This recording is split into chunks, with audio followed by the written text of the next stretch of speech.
Welcome everybody to Forza Motorsport 6, and today we're dealing with a 1979 Opel Kadett C GTE. Now I'm not too familiar with Opels myself, so yeah, take a quick look round it and we'll see what the game itself has to say about it. Founded in 1862 to make custom sewing machines, Opel branched out into cars, becoming the largest German auto manufacturer by 1914.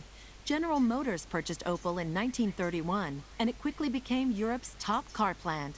Although many factories were lost during World War II, Opel is GM's strongest European brand to this day.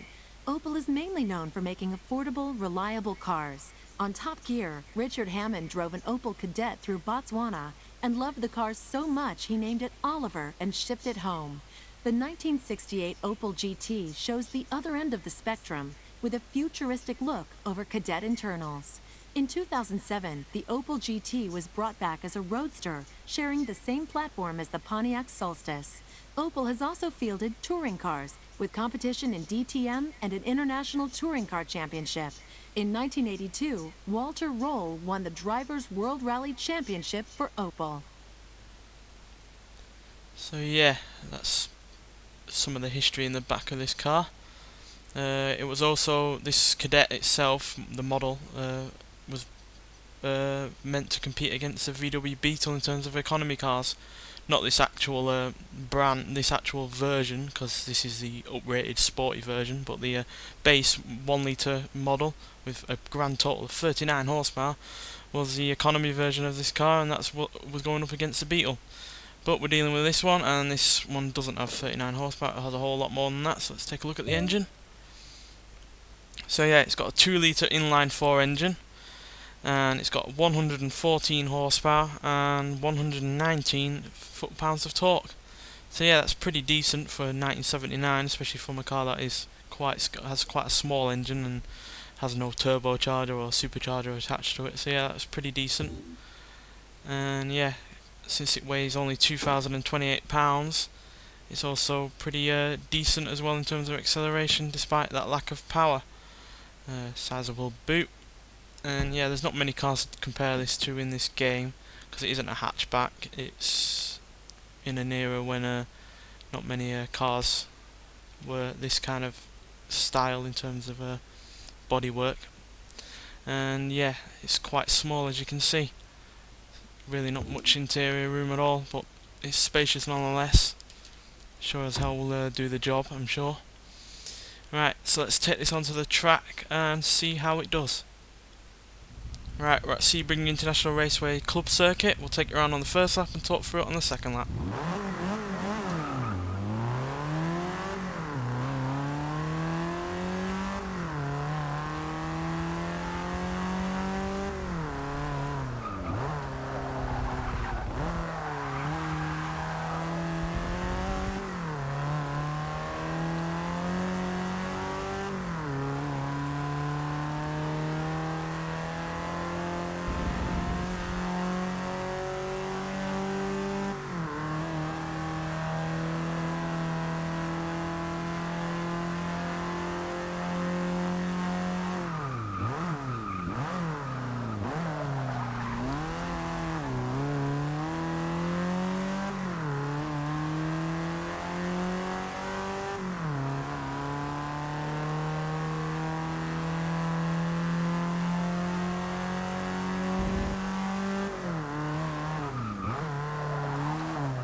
So yeah, has a decent amount of power for the size of the engine, and thanks to it weighing so little, it means it can make the most of all of that 114 horsepower. But as you can see, it's not all that quick. 0 to 60, 8.7 seconds, 0 to 127.2 seconds. So yeah, not all that fast at all. Though apparently it is slightly, and I mean ever so slightly, quicker than the Ford Mustang King Cobra from the same year. 1978, I can't remember which year it came out, but yeah, ever so slightly quicker than that, purely because even though it has more power and more torque, it weighs about 500 pounds more, so yeah. Decent enough. I'm pretty sure if you gave it a fair few upgrades, you could turn this into a little pocket rocket. But as it is, it does handle decently for the power it has. And considering it was primarily made as an economy car, for it to be upgraded with this amount of power with this sized engine, because like I said, the base model was a 1 litre engine, to double the size of the engine and what, nearly triple the amount of power that it has from the base model. It handles perfectly reasonably well. Plus I like the two-tone colour on it, and the badging and the sports exhaust. And yeah, it looks decent as well. Anyway, hope you've enjoyed this. I highly recommend you try this car out, and I'll see you in the next one.